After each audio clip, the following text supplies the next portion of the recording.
নমস্কার বন্ধুরা, আপনারা সবাই কেমন আছেন? আশা করি সবাই ভালো আছেন। আজকে আবার একটা নতুন ভিডিও নিয়ে হাজির হয়ে গেছি। ভিডিওটি শেষ অবধি দেখার অনুরোধ রইল। আজকের গল্প রবীন্দ্রনাথ ঠাকুরের অতিথি। কাঠালিয়ার জমিদার মতিলাল বাবু নৌকা করিয়া সপরিবারে স্বদেশে যাইতেছিলেন।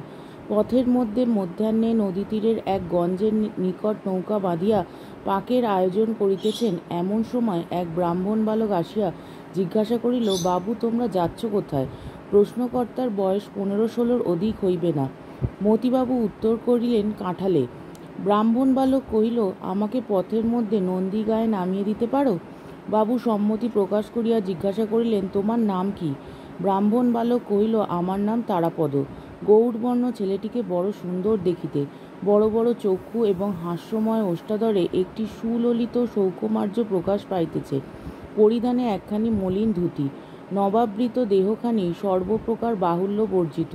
কোনো শিল্পী যেন বহু যত্নে নিখুঁত নিটোল করিয়া গড়িয়া দিয়াছেন, যেন সে পূর্বজন্মে তাপস বালক ছিল এবং নির্মল তপস্যার প্রভাবে তাহার শরীর হইতে শরীরাংশ বহুল পরিমাণে ক্ষয় হইয়া একটি সম্মানজিত ব্রাহ্মণ্যশ্রী পরিস্ফুট হইয়া উঠিয়াছে। মতিলালবাবু তাহাকে পরম স্নেহভরে কহিলেন, বাবা, তুমি স্নান করে এসো, এইখানে আহারাদি হবে। তারাপদ বলিল, রসুন, বলিয়া তৎক্ষণাৎ অসংকোচে রন্ধনের আয়োজনে যোগদান করিল।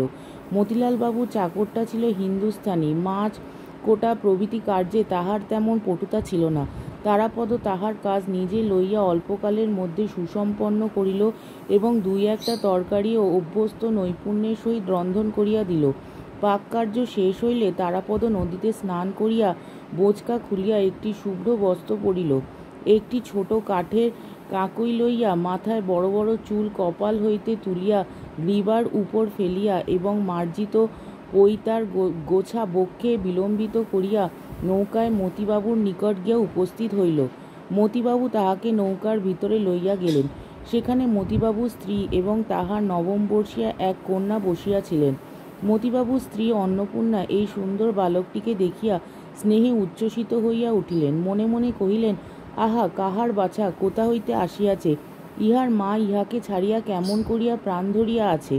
যথাসময়ে মতিবাবু এবং এই ছেলেটির জন্য পাশাপাশি 2খানি আসন পড়িল। ছেলেটি তেমন ভোজনপটু নহে। অন্নপূর্ণা তাহার স্বল্প আহার দেখিয়া মনে করিলেন সে লজ্জা করিতেছে। তাহাকে এটা ওটা খাইতে বিস্তর অনুরোধ করিলেন, কিন্তু যখন সে আহার হইতে নিরস্ত হইল তখন সে কোনো অনুরোধ মানিল না। দেখা গেল ছেলেটি সম্পূর্ণ নিজের ইচ্ছা অনুসারে কাজ করে, অথচ এমন সহজে করে যে তাহাতে কোনো প্রকার জেদ বা প্রকাশ পায় না। তাহার ব্যবহারে লজ্জার লক্ষণও লেশমাত্র দেখা গেল না। সকলের আহারাদির পরে অন্নপূর্ণা তাহাকে কাছে বসাইয়া প্রশ্ন করিয়া তাহার ইতিহাস জানিতে প্রবৃত্ত হইলেন।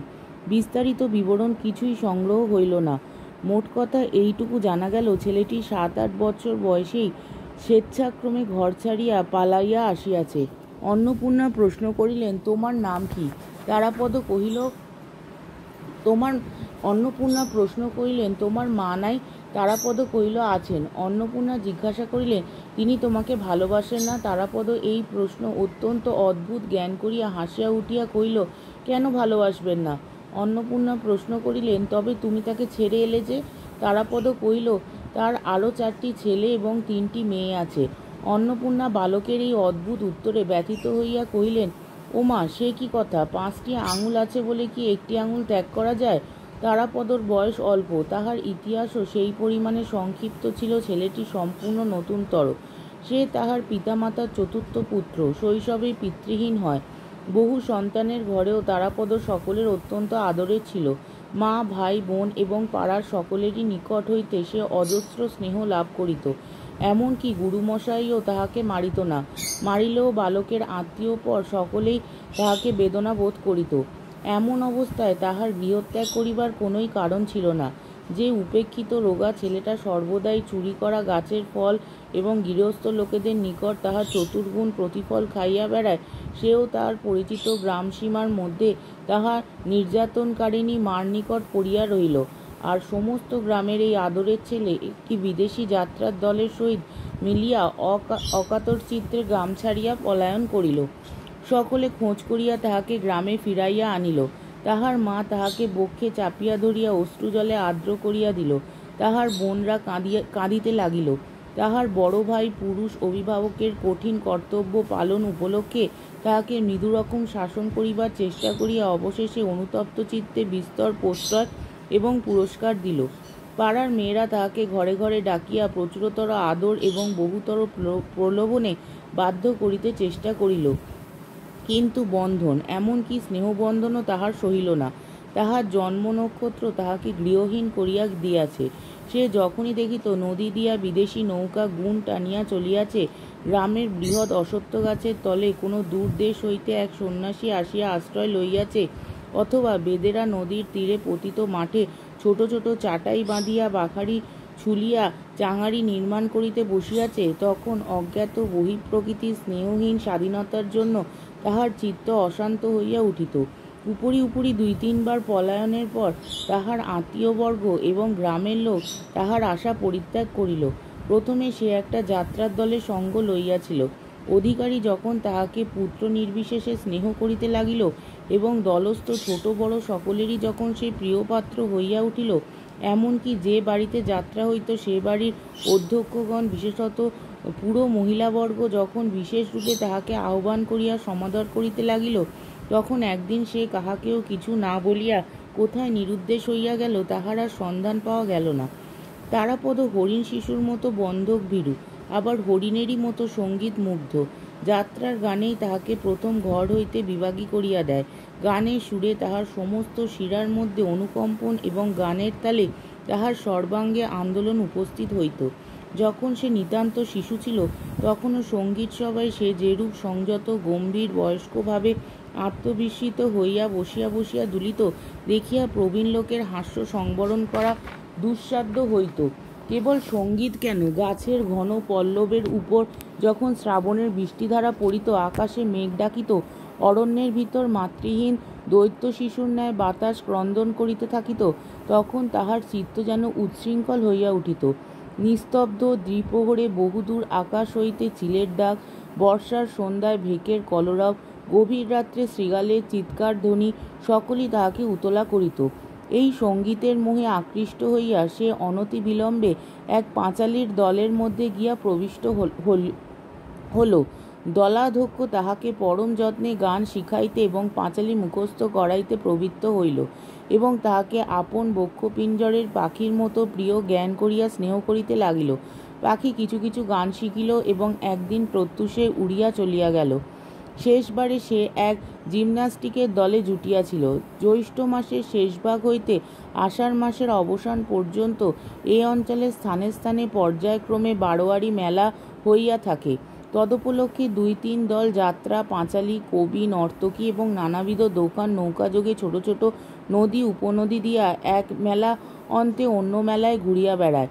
গত বৎসর হইতে কলিকাতার এক ক্ষুদ্র জিমন্যাস্টিকের দল এই পর্যটনশীল মেলার আমোদ চক্রের মধ্যে যোগ দিয়াছিল। তারাপদ প্রথমত নৌকারোহী দোকানির সহিত মিলিয়া মিশিয়া মেলায় পানের খিলি বিক্রয়ের ভার লইয়াছিল।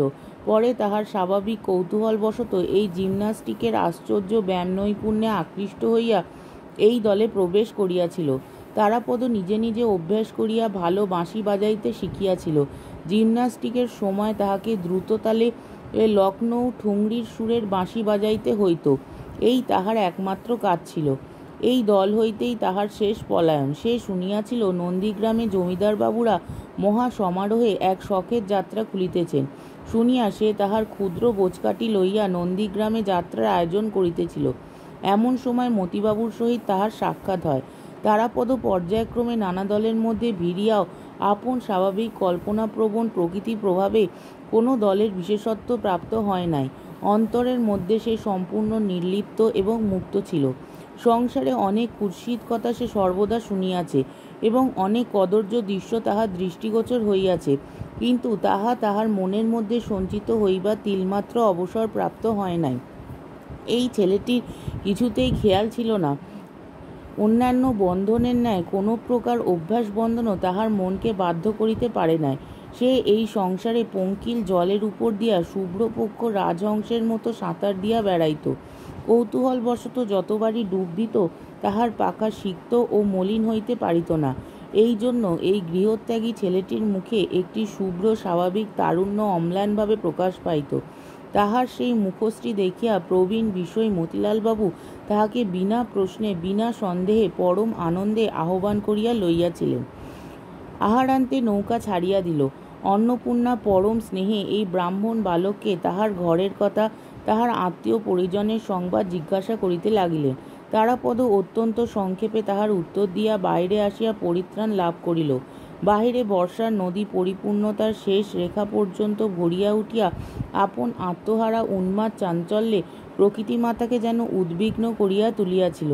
মেঘ নির্মুক্ত রৌদ্রে নদী তীরের অর্ধ নিমগ্ন কাশ তৃণশ্রেণী এবং তাহার ঊর্ধ্বে সরস সঘন ইক্ষুক্ষেত্র এবং তাহার পরপ্রান্তে দূর দিগন্ত চুম্বিত নীলাঞ্জন বর্ণ বনরেখা সমস্তই যেন কোনো এক রূপকথার সোনার কাঠির স্পর্শে সদ্য জাগ্রত নবীন সৌন্দর্যের মতো নির্বাক নীলাকাশের মুগ্ধ দৃষ্টির সম্মুখে পরিস্ফুট হইয়া উঠিয়াছিল।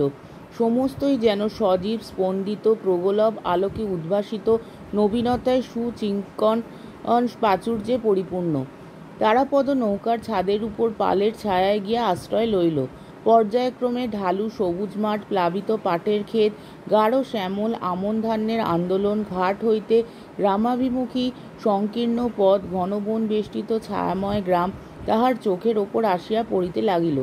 এই জল, স্থল, আকাশ, এই চারিদিকের সচ্ছলতা, সজীবতা, মুখরতা, এই ঊর্ধ্ব অধোদেশের ব্যাপ্তি এবং বৈচিত্র্য এবং নির্লিপ্ত সুদূরতা, এই সুবৃহৎ চিরস্থায়ী নির্নিমেষ বাক্যবিহীন বিশ্বজগৎ তরুণ বালকের পরমাত্মীয় ছিল। অথচ সে এই চঞ্চল মানবকোটিকে এবং এক মুহূর্তের জন্য স্নেহবাহু দ্বারা ধরিয়া রাখিতে চেষ্টা করিত না। নদী তীরে বাছুর লেজ তুলিয়া ছুটিতেছে, গ্রাম্য টাটু ঘোড়া সম্মুখে দুই দড়ি বাঁধা পা লইয়া লাফ দিয়া দিয়া ঘাস খাইয়া বেড়াইতেছে। মাছরাঙা জেলেদের জাল বাঁধিবার বংশদণ্ডের উপর হইতে ঝপ করিয়া সবেগে জলের মধ্যে ঝাঁপাইয়া মাছ ধরিতেছে। ছেলেরা জলের মধ্যে পড়িয়া মাতামাতি করিতেছে। মেয়েরা উচ্চকণ্ঠে সহাস্য গল্প করিতে করিতে আবক্ষ জলে বসনাঞ্চল প্রসারিত করিয়া দুই হস্তে তাহা মার্জনা করিয়া লইতেছে। কোমর বাঁধা মিছুনীরা চুপড়ি লইয়া জেলেদের নিকট হইতে মাছ নিতেছে। এই সমস্তই সে চির নতুন অশান্ত কৌতূহলের সহিত বসিয়া বসিয়া দেখে। কিছুতেই তাহার দৃষ্টির পিপাসা নিবৃত হয় না। নৌকার ছাদের উপর গিয়া তারাপদ ক্রমশ দাড়ি মাঝিদের সঙ্গে গল্প জুড়িয়া দিল। মাঝে মাঝে অবশ্য কমতে মাল্লাদের হাত হইতে লগি লইয়া নিজেই ঠেলিতে প্রবৃত্ত হইল। মাঝির যখন তামাক খাইবার আবশ্যক তখন সে নিজে গিয়া হাল ধরিল। যখন যে দিকে পাল ফিরানো আবশ্যক সমস্ত সে দক্ষতার সহিত সম্পন্ন করিয়া দিল।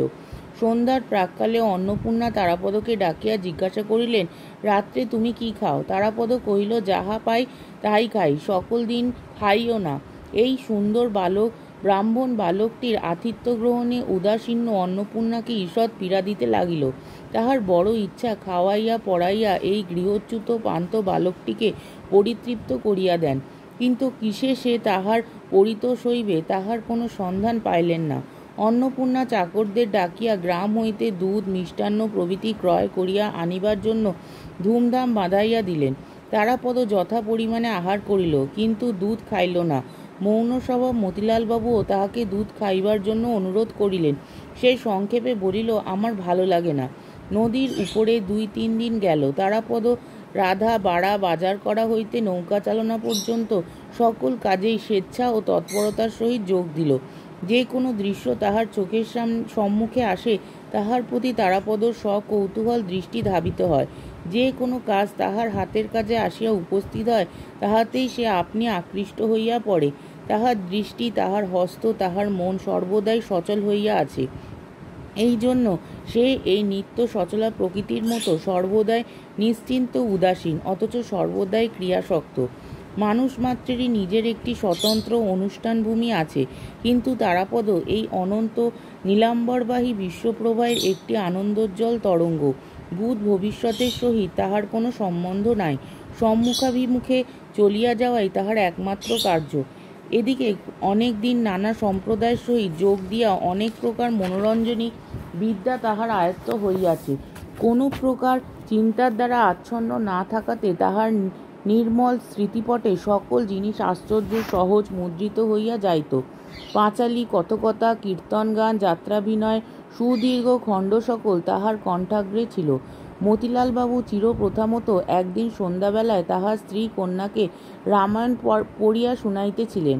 কুশলবের কথার সূচনা হইতেছে। এমন সময় তারাপদ উৎসাহ সংবরণ করিতে না পারিয়া নৌকার চাদরের উপর হইতে নামিয়া আসিয়া কহিল, বই রাখুন, আমি কুশলবের গান করিয়া আপনারা শুনে যান। এই বলিয়া সেই কুশলবের পাঁচালী আরম্ভ করিয়া দিল। বাঁশির মতো সুমিষ্ট পরিপূর্ণ স্বরে দাশুরায়ের অনুপ্রাস ক্ষিপ্রবেগে বর্ষণ করিয়া চলিল। দাড়ি মাঝি সকলেই দ্বারের কাছে আসিয়া ঝুঁকিয়া পড়িল। হাস্য, করুণা এবং সঙ্গীতে সেই নদী তীরের সন্ধ্যাকাশে এক অপূর্ব রসস্রোত প্রবাহিত হইতে লাগিল। দুই নিস্তব্ধ তটভূমি কৌতূহলী হইয়া উঠিল। পাশ দিয়া যে সকল নৌকা চলিতেছিল তাহাদের আরোহীগণ ক্ষণকালের জন্য উৎকণ্ঠিত হইয়া সেই দিকে কান দিয়া রহিল। যখন শেষ হইয়া গেল সকলেই ব্যথিত চিত্তে দীর্ঘ নিঃশ্বাস ফেলিয়া ভাবিল, ইহারই মধ্যে শেষ হইল কেন? সজল নয়না অন্নপূর্ণার ইচ্ছা করিতে লাগিল ছেলেটিকে কোলে বসাইয়া বক্ষে চাপিয়া তাহার মস্তক আঘ্রাণ করেন। মতিলালবাবু ভাবিতে লাগিলেন, এই ছেলেটিকে যদি কোনো মতে কাছে রাখিতে পারি তবে পুত্রের অভাব পূর্ণ হয়। কেবল ক্ষুদ্র বালিকা চারুশশীর অন্তঃকরণ ঈর্ষা ও বিদ্বেষে পরিপূর্ণ হইয়া উঠিল। চারুশশী তাহার পিতামাতার একমাত্র সন্তান, তাহাদের পিতৃমাতৃ স্নেহের একমাত্র অধিকারিণী। তাহার খেয়াল এবং জেদের অন্ত ছিল না। খাওয়া, কাপড় পরা, চুল বাঁধা সম্বন্ধে তাহার নিজের স্বাধীন মত ছিল, কিন্তু সে মতের কিছুমাত্র স্থিরতা ছিল না।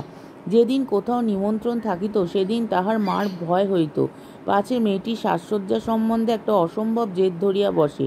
যদি দৈবাৎ একবার চুল বাঁধাটা তাহার মনের মতো না হইল, তবে সেদিন যতবার চুল খুলিয়া যত রকম করিয়া বাঁধিয়া দেওয়া যাক কিছুতেই তাহার মন পাওয়া যাইবে না। অবশেষে মহা কান্নাকাটির পালা পড়িয়া যাইবে। সকল বিষয়ে এইরূপ। আবার এক এক সময় চিত্ত যখন প্রসন্ন থাকে তখন কিছুতেই তাহার কোনো আপত্তি থাকে না। তখন সে অতি মাত্রায় ভালোবাসা প্রকাশ করিয়া তাহার মাকে জড়াইয়া ধরিয়া চুম্বন করিয়া হাসিয়া বকিয়া একেবারে অস্থির করিয়া তোলে।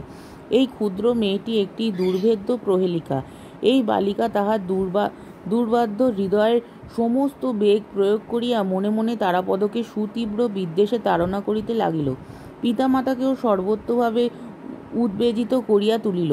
আহারের সময় রোদনান্মুখী হইয়া ভোজনের পাত্র ঠেলিয়া ফেলিয়া দেয়। রন্ধন তাহার রুচিকর বোধ হয় না, দাসীকে মারে, সকল বিষয়ে অকারণ অভিযোগ করিতে থাকে। তারাপদর বিদ্যাগুলি যতই তাহার এবং অন্য সকলের মনোরঞ্জন করিতে লাগিল ততই যেন তাহার রাগ বাড়িয়া উঠিল। তারাপদর যে কোনো গুণ আছে ইহা স্বীকার করিতে তাহার মন বিমুখ হইল, অথচ তাহার প্রমাণ যখন প্রবল হইতে লাগিল তাহার অসন্তোষের মাত্রাও উচ্চে উঠিল। তারাপদ যেদিন কুশলবের গান করিল সেদিন অন্নপূর্ণা মনে করিলেন সঙ্গীতে বনের পশু বশ হয়, আজ বোধহয় আমার মেয়ের মন গলিয়াছে। তাহাকে জিজ্ঞাসা করিলেন, চারু কেমন লাগলো? সে কোনো উত্তর না দিয়া অত্যন্ত প্রবল বেগে মাথা নাড়িয়া দিল। এই ভঙ্গিটিকে ভাষায় তর্জমা করিলে এইরূপ দাঁড়ায়, কিছুমাত্র ভালো লাগে নাই এবং কোনো কালে ভালো লাগিবে না। চারুর মনে ঈর্ষা উদয় হইয়াছে বুঝিয়া তাহার মাথা চারুর সম্মুখে তারাপদর প্রতি স্নেহ প্রকাশ করিতে বিরত হইলেন।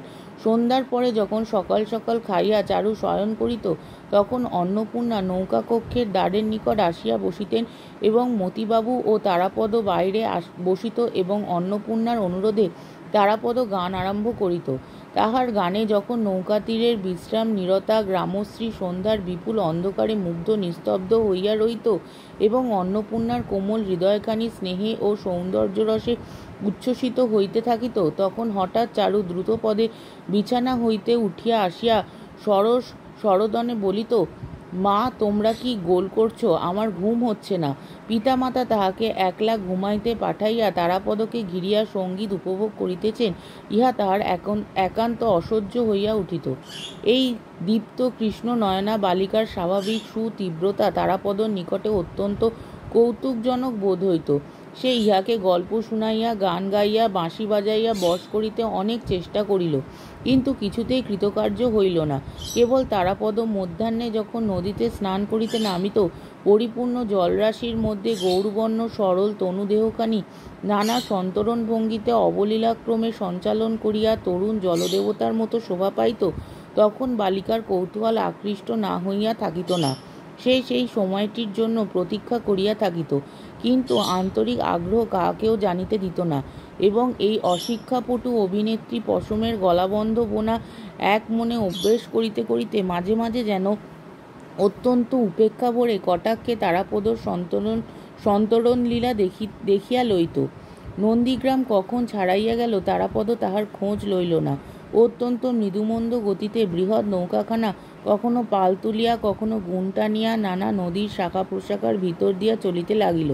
নৌকারোহীদের দিনগুলিও এই সকল নদী উপনদীর মতো শান্তিময় সৌন্দর্যময় বৈচিত্র্যের মধ্য দিয়া সহজ সৌম্য গমনে মৃদুমিষ্ট কলস্বরে প্রবাহিত হইতে লাগিল। কাহারও কোনরূপ তাড়া ছিল না। মধ্যাহ্নে স্নানাহারে অনেকক্ষণ বিলম্ব হইত। এদিকে সন্ধ্যা হইতে না হইতে একটা বড় দেখিয়া গ্রামের ধারে ঘাটের কাছে ঝিল্লি মুদ্রিত ও খদ্যোত খচিত বনের স্পার্শে নৌকা বাঁধিত। এমনি করিয়া দিন দশেকে নৌকা কাঁঠালিয়ায় পৌঁছাইল। জমিদারের আগমনে বাড়ি হইতে পালকি এবং টাট্টু ঘোড়ার সমাগম হইল, এবং বাঁশের লাঠি হস্তে পাইক বরকন্দাজের দল ঘন ঘন বন্দুকের ফাঁকা আওয়াজে গ্রামের উৎকণ্ঠিত কাক সমাজকে যতপরণাস্তি মুখর করিয়া তুলিল। এই সমস্ত সমারোহে কালবিলম্ব হইতেছে। ইতিমধ্যে তারাপদ নৌকা হইতে দ্রুত নামিয়া একবার সমস্ত গ্রাম পর্যটন করিয়া লইল। কাহাকেও দাদা, কাহাকেও খুড়া, কাহাকেও দিদি, কাহাকেও মাসি বলিয়া 2-3 ঘণ্টার মধ্যে সমস্ত গ্রামের সহিত সৌহার্দ্য বন্ধন স্থাপিত করিয়া লইল। কোথাও তাহার প্রকৃত কোনো বন্ধন ছিল না বলিয়াই এই বালক আশ্চর্য সত্বর ও সহজে সকলেরই সহিত পরিচয় করিয়া লইতে পারিত। তারাপদ দেখিতে দেখিতে অল্প দিনের মধ্যেই গ্রামের সমস্ত হৃদয় অধিকার করিয়া লইল। এত সহজে হৃদয় হরণ করিবার কারণ এই, তারাপদ সকলেরই সঙ্গে তাহাদের নিজের মতো করিয়া স্বভাবতই যোগ দিতে পারিত। সে কোনো প্রকার বিশেষ সংস্কারের দ্বারা বদ্ধ ছিল না, অথচ সকল অবস্থা সকল কাজের প্রতি তাহার এক প্রকার সহজ প্রবণতা ছিল। বালকের কাছে সে সম্পূর্ণ স্বাভাবিক বালক, অথচ তাহাদের হইতে শ্রেষ্ঠ ও স্বতন্ত্র। দ্বারের কাছে আসিয়া মনে করি স্বতন্ত্র বৃদ্ধের কাছে সে বালক নহে, অথচ জ্যাঠাও নহে। রাখালের সঙ্গে সে রাখাল, অথচ ব্রাহ্মণ। সকলের সকল কাজেই সে চিরকালের সহযোগীর ন্যায় অভ্যস্তভাবে হস্তক্ষেপ করে। ময়রার দোকানে গল্প করিতে করিতে ময়রা বলে, দাদা ঠাকুর, একটু বসো তো ভাই, আমি আসছি। তারাপদ অম্লান বদনে দোকানে বসিয়া একখানা শালপাতা লইয়া সন্দেশে মাছি তাড়াইতে প্রবৃত্ত হয়। ভিয়ান করিতেও সে মজবুত। তাঁতের রহস্য তাহার কিছু কিছু জানা আছে। কুমারের চক্রচালনাও তাহার সম্পূর্ণ অজ্ঞান নহে। তারাপদ সমস্ত গ্রামটি আয়ত্ত করিয়া লইল।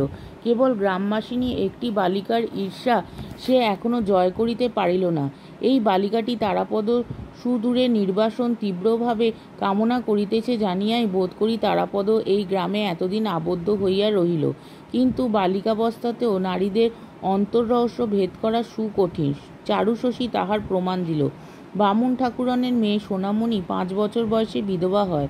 সেই চারুর সমবয়সী সখী তাহার শরীর অসুস্থ থাকাতে গৃহ প্রত্যাগত সখীর সহিত সে কিছুদিন সাক্ষাৎ করিতে পারে নাই।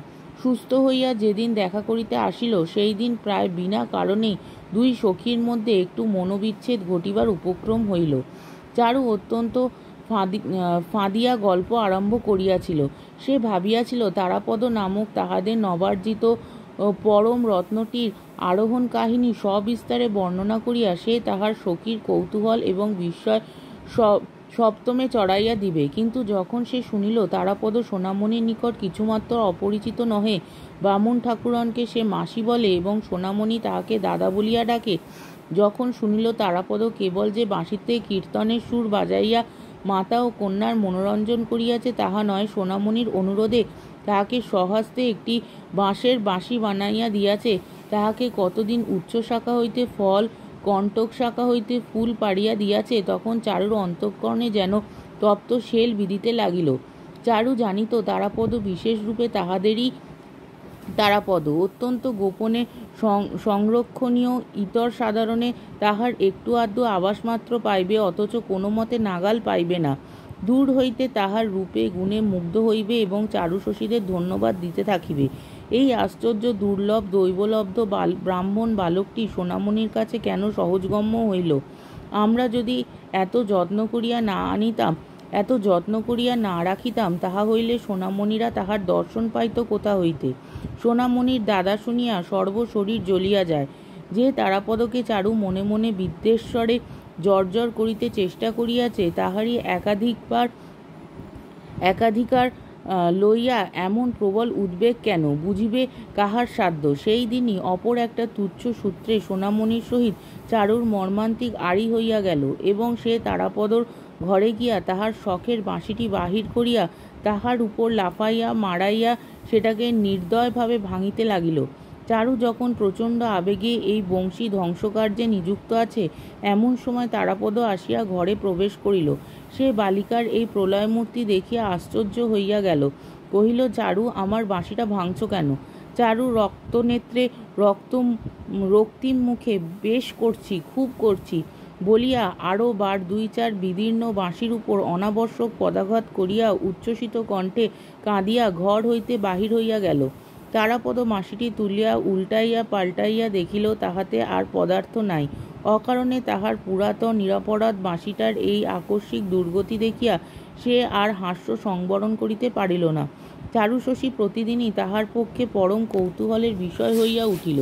তাহার আরেকটি কৌতূহলের ক্ষেত্র ছিল মতিলালবাবুর লাইব্রেরিতে ইংরাজি ছবির বইগুলি। বাইরের সংসারের সহিত তাহার যথেষ্ট পরিচয় হইয়াছে, কিন্তু এই ছবির জগতে সে কিছুতেই ভালো করিয়া প্রবেশ করিতে পারে না। কল্পনার দ্বারা আপনার মনে অনেকটা পূরণ করিয়া লইত, কিন্তু তাহাতে মন কিছুতেই তৃপ্তি পানিত না। ছবির বহির প্রতি তারাপদের এই আগ্রহ দেখিয়া একদিন মতিলালবাবু বলিলেন, ইংরেজি শিখবে? তাহলে সে এ সমস্ত ছবির মানে বুঝতে পারবে। তারাপদ তৎক্ষণাৎ বলিল, শিখব। মতিলালবাবু খুব খুশি হইয়া গ্রামের এন্ট্রেন্স স্কুলের হেডমাস্টার রামরতন বাবুকে প্রতিদিন সন্ধ্যাবেলায় এই বালকের ইংরাজি অধ্যাপনা কার্যে নিযুক্ত করিয়া দিলেন। তারাপদ তাহার প্রখর স্মরণশক্তি এবং অখণ্ড মনোযোগ লইয়া ইংরাজি শিক্ষায় প্রবৃত্ত হইল। সে যেন এক নতুন দুর্গম রাজ্যের মধ্যে ভ্রমণে বাহির হইল। পুরাতন সংসারের সহিত কোনো সম্পর্ক রাখিল না।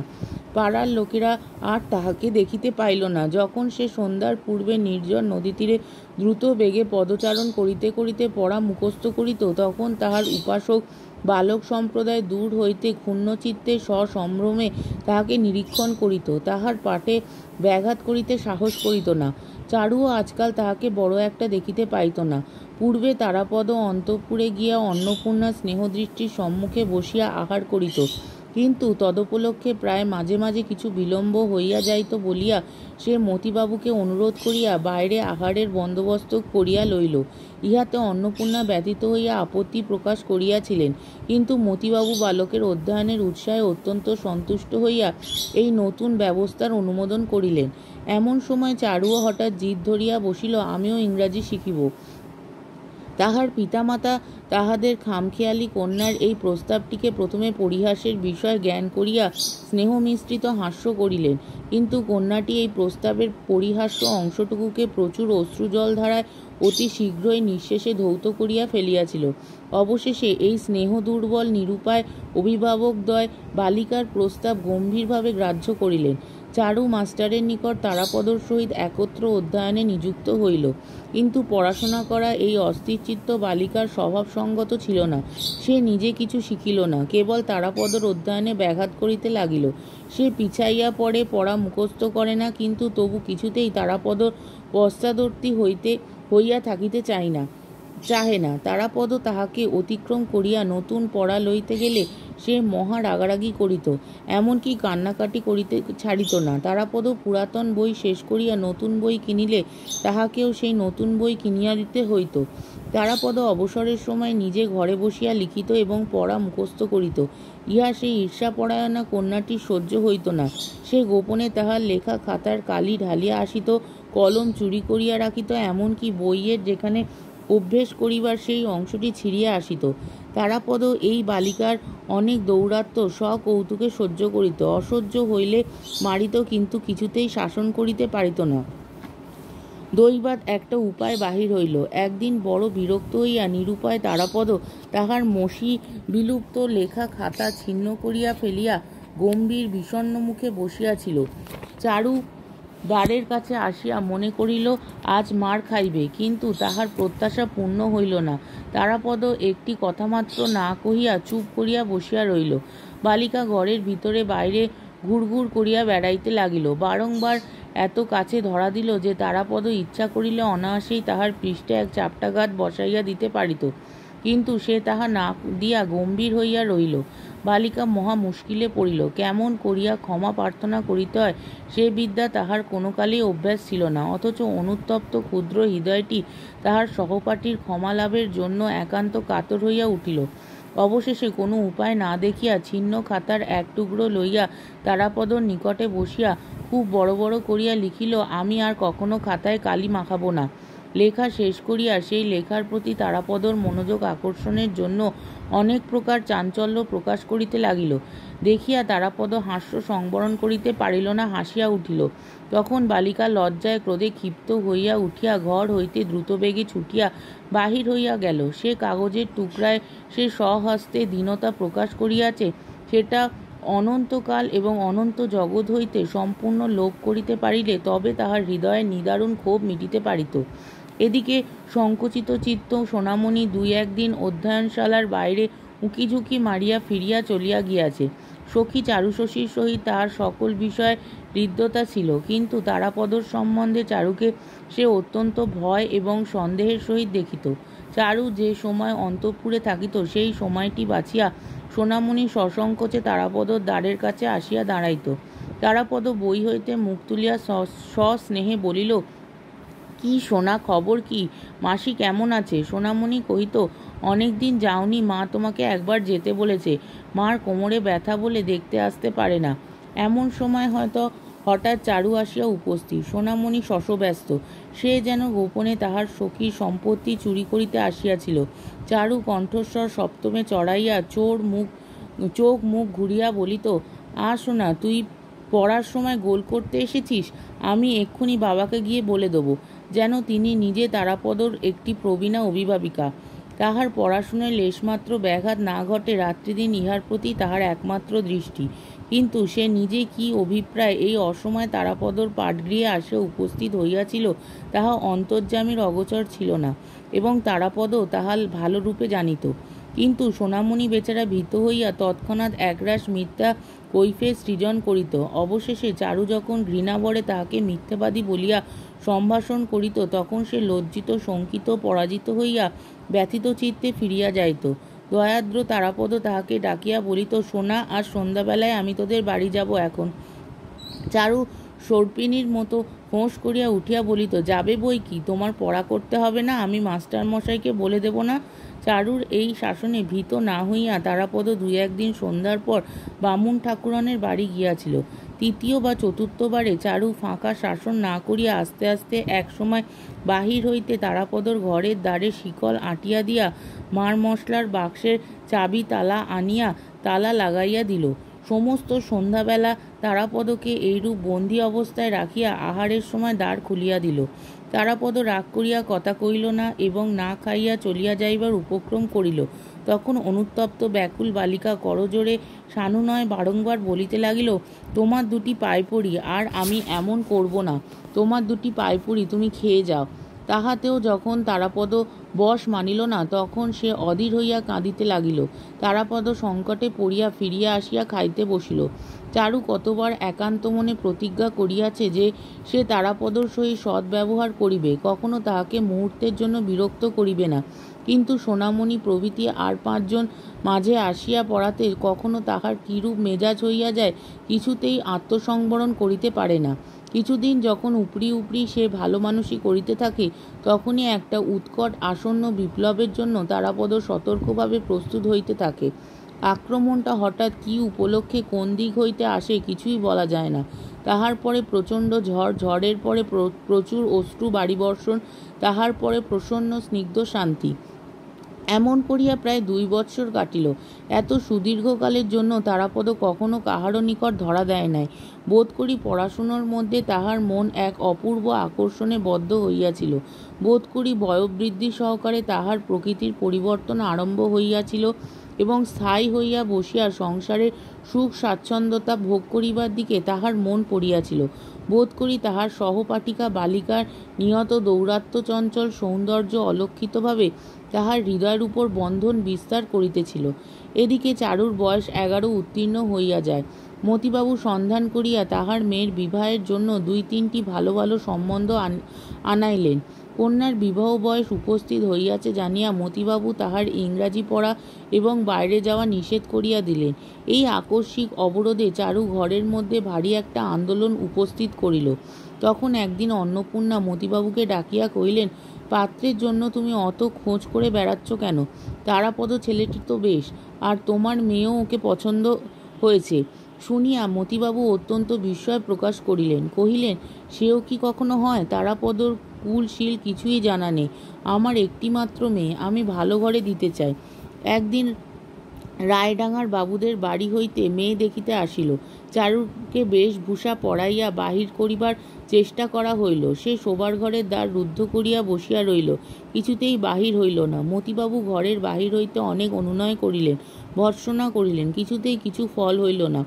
অবশেষে বাইরে আসিয়া রায়ডাঙ্গার দূতবর্গের নিকট মিথ্যা করিয়া বলিতে হইল, কন্যার হঠাৎ অত্যন্ত অসুখ হইয়াছে, আজ আর দেখানো হইবে না। তাহারা ভাবিল মেয়ের বুঝি কোনো একটা দোষ আছে, তাই এইরূপ চাতুরী অবলম্বন করা হইল। তখন মতিবাবু ভাবিতে লাগিলেন, তারাপদ ছেলেটি দেখিতে শুনিতে সকল হিসাবেই ভালো, উহাকে আমি ঘরেই রাখিতে পারিব। তাহা হইলে আমার একমাত্র মেয়েটিকে পরের বাড়ি পাঠাইতে হইবে না। ইহাও চিন্তা করিয়া দেখিলেন, তাহার অশান্ত অবাধ্য মেয়েটির দুরন্তপনা তাহাদের স্নেহের চোখকে যতই মার্জনীয় বোধ হোক শ্বশুর বাড়িতে কেহ সহ্য করিবে না। তখন স্ত্রী পুরুষে অনেক আলোচনা করিয়া তারাপদর দেশের তাহার সমস্ত কৌলিক সংবাদ সন্ধান করিবার জন্য লোক পাঠাইলেন। খবর আসিল যে বংশ ভালো কিন্তু দরিদ্র। তখন মতিবাবু ছেলের মা এবং ভাইয়ের নিকট বিবাহের প্রস্তাব পাঠাইলেন। তাহারা আনন্দে উচ্ছ্বসিত হইয়া সম্মতি দিতে মুহূর্তমাত্র বিলম্ব করিলেন না।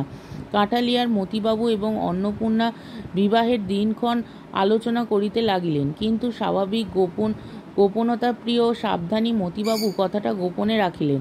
চারুকে ধরিয়া রাখা গেল না। সে মাঝে মাঝে বর্গির হাঙ্গামার মতো তারাপদর পাঠগৃহে গিয়া পড়িত। কখনো রাগ, কখনো অনুরাগ, কখনো বিরাগের দ্বারা তাহার পাঠচর্চার নিভৃত শান্তি অকস্মাৎ তরঙ্গিত করিয়া তুলিত। তাহাতে আজকাল এই নির্লিপ্ত মুক্ত স্বভাব বালক ব্রাহ্মণের চিত্তে মাঝে মাঝে ক্ষণকালের জন্য বিদ্যুৎ স্পন্দনের ন্যায় এক অপূর্ব চাঞ্চল্য সঞ্চার হইত। যে ব্যক্তির লঘুভার চিত্ত চিরকাল অক্ষুণ্ণ অব্যাহতভাবে কাল স্রোতের তরঙ্গচূড়ায় ভাসমান হইয়া সম্মুখে প্রবাহিত হইয়া যাইত, সে আজকাল একবার অন্যমনস্ক হইয়া বিচিত্র দিবা স্বপ্নজালের মধ্যে জড়ীভূত হইয়া পড়ে। একদিন পড়াশুনো ছাড়িয়া দিয়া সে মতিবাবুর লাইব্রেরির মধ্যে প্রবেশ করিয়া ছবির বইয়ের পাতা উল্টাইতে থাকিত। সেই ছবিগুলির মিশ্রণে সে কল্পনালোক সৃজিত হইত, তাহা পূর্বাকার হইতে অনেক স্বতন্ত্র এবং অধিকতর রঙিন। চারুর অদ্ভুত আচরণ লক্ষ্য করিয়া সে আর পূর্বের মতো স্বভাবত পরিহাস করিতে পারিত না। দুষ্টামি করিলে তাহাকে মারিবার জন্য মনেও উদয় হইত না। নিজের এই গূঢ় পরিবর্তন, এই আবদ্ধ আসক্ত ভাব তাহার নিজের কাছে এক নতুন স্বপ্নের মতো মনে হইতে লাগিল।